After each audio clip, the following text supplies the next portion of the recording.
what happens with Brexit this week? If you're, a market participant, if you're like a big bank, if you're one of these people that could be moved to the continent, are you looking to this week to have a better sense of whether Theresa May can get a deal or not? Well, I think if you are looking to this week for resolution, I think you're going to be disappointed. I mean, that is the sort of endless characteristic of this debate, is that delay continues. And I think that as a market participant, I think you should now be thinking of some kind of delay beyond the end of March as your central case. I think the key question is, how long is that delay?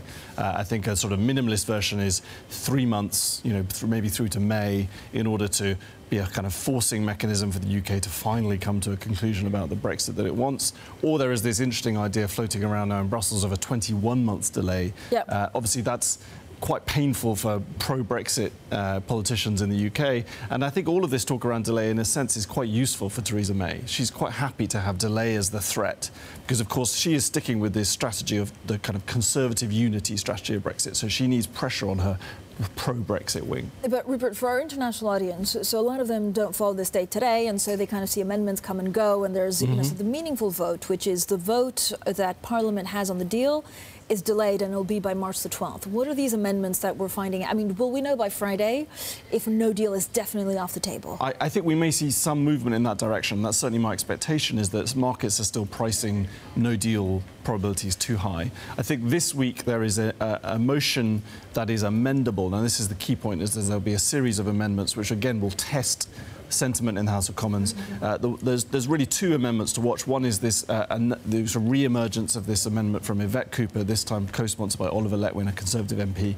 This is quite radical in the sense that it gives the House of Commons the ability to set its own timetable, pass a piece of legislation to force a delay.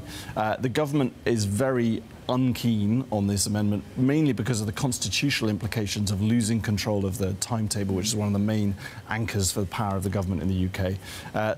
Interestingly, there's an alternative now emerging. Andrew Percy, a Conservative MP, has put forward an amendment which would just immediately force a delay to May. There's some signs that I think Theresa May will do enough, either by backing this amendment or by signalling to her MPs that no deal is coming off the table. What she doesn't want is large numbers of her cabinet ministers resigning in order to support one of these amendments. Rupert, brilliantly explained. I mean that seriously. I looked at the scattered out charts in the FT this morning, and as a foreigner, I'm absolutely baffled by all this. Let's cut to the Monday chase. Is the power of the Prime Minister fading away? Is it ebbing away?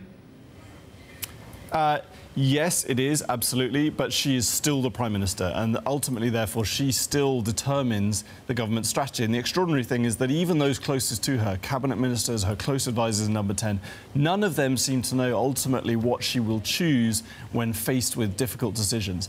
I think the key thing, as I said, that's emerging is that she is still in this strategy of trying to put pressure on her. She wants to deliver Brexit while keeping the Tory party united. She is very wary of this alternative strategy of reaching out to the Labour Party and trying to pass a kind of softer deal with Labour support. I think she's probably right to be wary of that, because if you're putting your whole political strategy at the mercy of cooperation of your political rivals, that's a very dangerous thing to do. She is therefore at the mercy of 30 to 40 pro-Brexit MPs in her own party, and she is hoping to scare them with the possibility that Brexit will be delayed, potentially for quite a long time, into holding their noses and voting for her deal. At the moment, that is her only strategy.